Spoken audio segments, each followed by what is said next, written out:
Oui, dans la vidéo précédente, nous avons appris comment faire un dry, un don't repeat yourself dans le fichier article list. Nous avons enlevé la structure dans ce fichier, puis créé un autre fichier appelé base.html. On met la structure, puis on crée des blocs. Ces blocs nous permettent d'intégrer les informations d'une page dans la structure HTML de manière dynamique.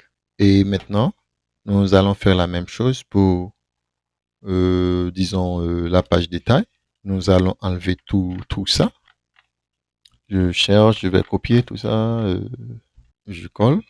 Voici la façon d'intégrer tout ce code dans la structure. Je fais un extend. Je fais aussi appel au bloc titre. Je fais appel au titre de l'article. Puis je fais appel au bloc contenu. Ici, quand je parle de contenu, ici, c'est différent de ce contenu. D'accord? Contenu ici, c'est le bloc que j'ai créé ici. Je parle du contenu de l'article, mais c'est le nom de bloc. Peut-être je devais changer ça. Peut-être je devais changer ça, mais vous pouvez donner un autre nom.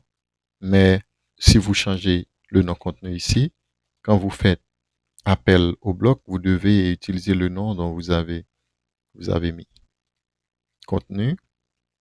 Puis à l'intérieur de ce bloc, on met le code de la page.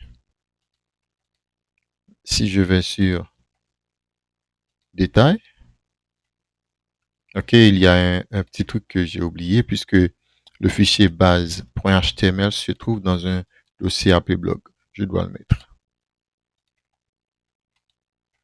C'est la même chose. Retour, je clique. Retour, je clique. La même chose.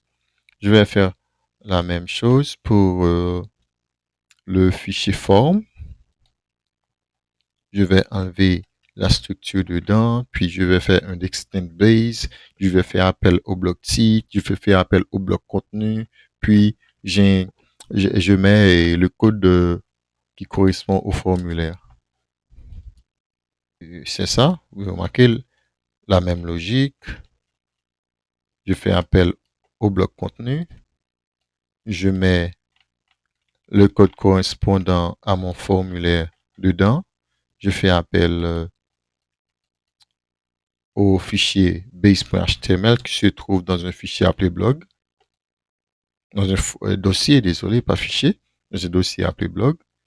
Puis, ça, c'est la logique qui nous permet de choisir quand on crée ou quand on modifie un article.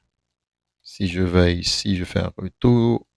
En cliquant sur ajouter un article, maintenant, nous pouvons regarder le formulaire. C'est la même répétition que j'ai fait pour cette page. On va faire la même chose pour la page delete. On va enlever tout ça. On va enlever tout ça. Et on va mettre le code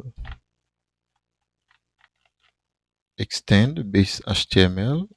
On va mettre le dossier blog ici. Puis le titre bloc. Puis supprimer un article.